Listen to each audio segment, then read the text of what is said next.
ఓం నమో వెంకటేశాయ. జై గోమాత.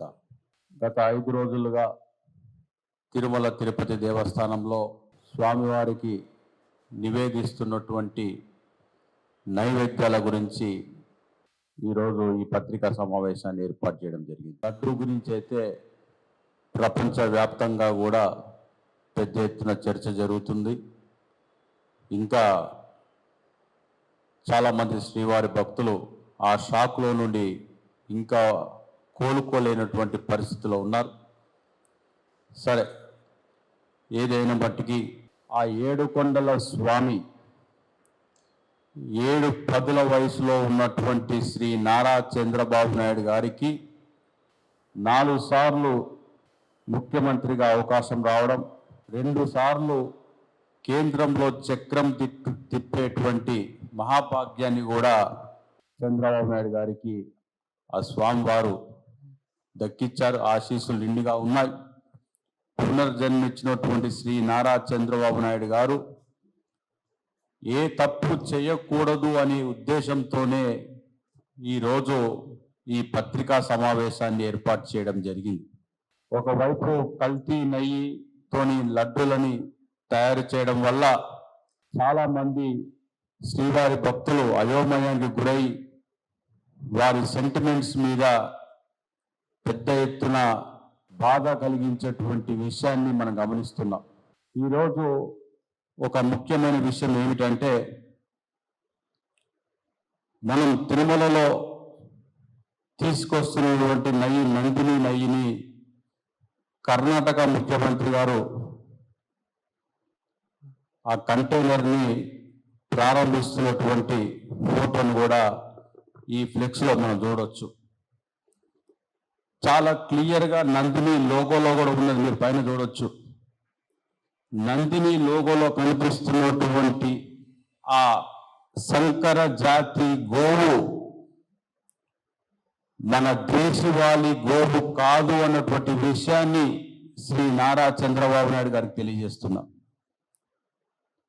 తప్పు జరిగింది, సరిదిద్దుకోవాల్సింది పోయి తిరిగి సంకర జాతి గోవు నుండి, శంకర జాతి నుండి తెచ్చుకొచ్చినటువంటి పాల ద్వారా తయారు చేసినటువంటి నెయ్యిని స్వామివారికి నైవేద్యంలో సమర్పించడం అన్నది మహాపాపం, మహాదారుణం అని కూడా ఈ సందర్భంగా తెలియజేస్తున్నా. గత 3.5 సంవత్సరాల నుండి తిరుమల తిరుపతి దేవస్థానంలో మహాద్వారం లోపలికి ఎంటర్ అయిన తర్వాత ధ్వజస్తంభం దగ్గర దర్శించుకొని బయటకు వచ్చేటప్పుడు శ్రీవారి ప్రసాదాలని వివిఐపీలకి, శ్రీవాణి ట్రస్ట్ ద్వారా దర్శించుకున్న భక్తులకి సమర్పిస్తున్నటువంటి దగ్గర టీటీడీ వారు ఏర్పాటు చేసినటువంటి బోర్డును కూడా నేను ఈ సందర్భంగా చదివి వినిపిస్తున్నా. గో ఆధారిత ప్రకృతి వ్యవసాయం ద్వారా పండించిన దేశీవాళీ బియ్యం, దేశీ ఆవు నెయ్యి, బెల్లం మొదలైన వాటితో మే 2021 నుంచి నిరంతరంగా శ్రీ వెంకటేపతికి నివేదిస్తున్న నైవేద్యాలు అని చెప్పేసి కూడా టీటీడీ వారు స్వయంగా బోర్డును కూడా తయారు చేసి పెట్టారు. స్వామివారికి సమర్పిస్తున్నటువంటి ప్రసాదాలు ఈ మాదిరిగా రోజుకి 4 సార్లు తీసుకెళ్తారు లోపలికి. ఆనంద నిలయంలోకి వెళ్తున్నటువంటి ఆవు నెయ్యి పూర్తిగా సంకర జాతికి సంబంధించినటువంటి ఆవు నెయ్యి అని చెప్పేసి నేను ఈ సందర్భంగా తెలియజేస్తున్నా. గత 5 రోజుల నుండి చంద్రబాబు నాయుడు గారు మరొక అపచారానికి బీజం వేశారనేటువంటి విషయాన్ని కూడా నేను ఈ సందర్భంగా తెలియజేస్తున్నా. వారు తప్పును సరిదిద్దుకోవాలని నేను ఈ ప్రెస్ కాన్ఫరెన్స్ పెట్టడం జరిగింది. శంకర జాతి ఆవుల గురించి నేను ప్రత్యేకంగా చెప్పనవసరం లేదు. దేశీవాళీ గోవులని, మూపురము, వేదలక్షణ గోవులకి ఏ మాదిరిగా ఉంటాయనేది కూడా నేను మీకు ఈ చిత్రం ద్వారా తెలియజేస్తున్నా. 7 కొండలకి 7 రకాల జాతుల గోవులను తీసుకొచ్చి స్వచ్ఛమైన ఆవు నెయ్యిని అందించాల్సి పోయి సంకర జాతి గోవు నుండి సేకరించినటువంటి పాల ద్వారా తయారు చేసినటువంటి నెయ్యిని నైవేద్యాలకు 5 రోజుల నుంచి వాడడం అనేది చాలా అపచారం. ఇది చాలా బాధాకరమైనటువంటి విషయాన్ని కూడా తెలియజేస్తున్నాం. మొన్నటి వరకు జరిగినటువంటి లడ్డూలో జరిగినటువంటి కల్తీ నెయ్యి పట్ల ప్రపంచవ్యాప్తంగా శ్రీవారి భక్తులు ఇంకా అయోమయం నుండి తేరుకోక ముందే ఆనంద నిలయంలోకి శంకర జాతి గోవులని మీరు తీసుకెళ్లి నైవేద్యాల రూపంలో వాటి ఉత్పత్తులను మీరు స్వామివారికి నివేదించడం మహా అపచారం అని కూడా నేను ఈ సందర్భంగా పవన్ కళ్యాణ్ గారికి కూడా తెలియజేస్తున్నా. దీన్ని మీరు ఖచ్చితంగా ఆపాల్సిన అవసరం ఉన్నది. మే 21వ తారీఖు 2021 సంవత్సరంలో మేము స్వచ్ఛమైనటువంటి ఆవు నెయ్యిని 2000 రూపాయలు వెచ్చించి గోదాం మార్కెట్ పత్రిక రాజస్థాన్ నుంచి తీసుకురావడం జరిగింది. ఆ నెయ్యి బదులు ఈరోజు మీరు ఈ నెయ్యి ఎక్కించడం అనేది కరెక్ట్ కాదు అనేటువంటి విషయాన్ని కూడా నేను ఒకసారి ఈ సందర్భంగా తెలియజేస్తున్నా. మరి ముఖ్యంగా నేను ఈ మధ్యనే చంద్రబాబు నాయుడు గారికి కూడా పవన్ కళ్యాణ్ గారు కూడా లేఖ రాయడం జరిగింది. స్వామివారికి నివేదిస్తున్నటువంటి నైవేద్యాలకే కానీ లడ్డు ప్రసాదానికి కావాల్సిన నెయ్యిని కావాల్సినటువంటి 15,000 కిలోలకి తయారు చేయడం కోసం మా దగ్గర ప్రణాళిక ఉన్నది. మీరు సమయం ఇచ్చినట్టయితే మీకు మేము వివరిస్తాం, దీని ఆచరణలోకి తీసుకొస్తాం.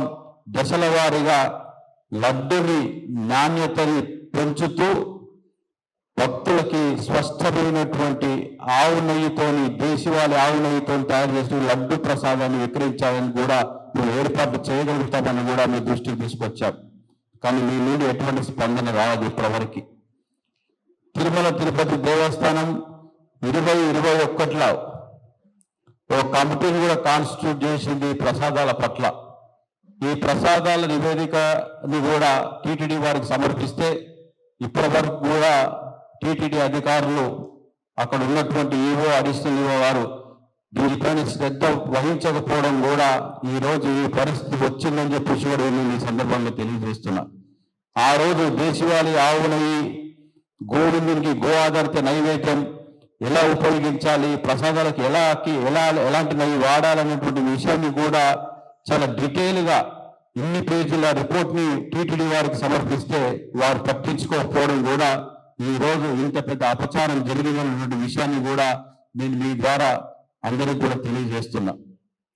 ఎంతో నైపుణ్యం ఉన్నటువంటి విశిష్టమైనటువంటి సేవలు చేసినటువంటి సమాజంలో మంచి పేరున్నటువంటి రిటైర్డ్ అధికారులు అందరూ కూడా కలిసి 80 సంవత్సరాల వయసు ఉన్నప్పటికీ కూడా కొండపైకి వచ్చి ఒక 15 రోజులు రాత్రి బోలు కష్టపడి వారు గోశాల నిర్వహణ స్వామివారికి నివేదిస్తున్నటువంటి అన్ని ఉత్పత్తులు కూడా పూర్తిగా విషతూలినటువంటి పక్కన పెట్టి గోవిందునికి గో ఆధారితమైనటువంటి వ్యవసాయికులు పండించిన ఉత్పత్తులని పాలని అన్ని కూడా ఎలా సమర్పించాలో కూడా డీటెయిల్గా ఈ రిపోర్ట్లు వేయడం జరిగింది. ఆ రిపోర్ట్ను కూడా అక్కడ ఉన్నటువంటి ఈవో అడిషనల్గా పట్టించుకోకపోవడం ఈ రోజు ఇంత పెద్ద అపచారం జరిగిందన్నటువంటి విషయాన్ని కూడా మీకు ఈ సందర్భంగా తెలియజేస్తున్నా.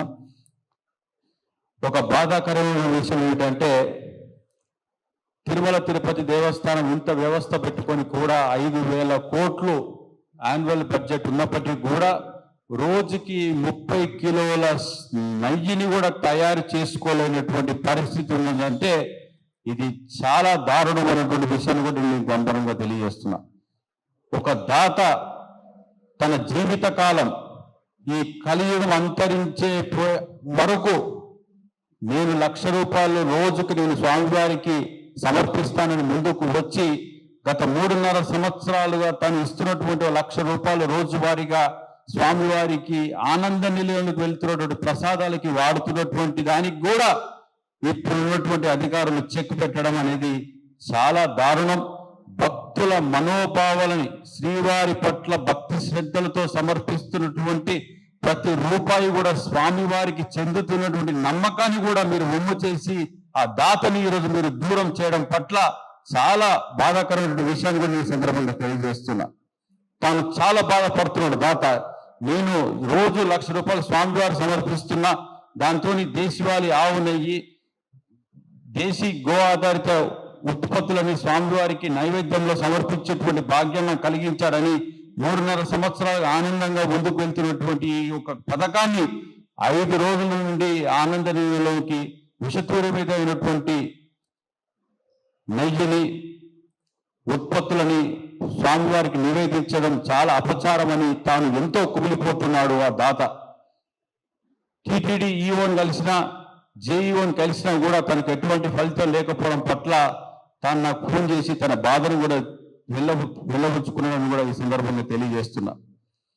దాతలని మీరు ఈ విధంగా ముందుకు వచ్చినప్పుడు వారు ఇస్తున్నటువంటి ప్రతి రూపాయికి మనం జవాబుదారీతనంగా ఉంటూ మంచి నాణ్యమైనటువంటి నైవేద్యాలను తయారు చేసి స్వామివారికి నివేదించాలి తప్ప భక్తులు ఇచ్చేటువంటి రూపాయికి కూడా ఈరోజు మాకు అక్కర్లేదు, మేము కాంట్రాక్ట్ ద్వారా తీసుకొచ్చిన నెయ్యిని మేము స్వామికి సమర్పిస్తాం అని చెప్పడం కూడా కరెక్ట్ కాదని కూడా నేను ఈ సందర్భంగా తెలియజేస్తున్నా.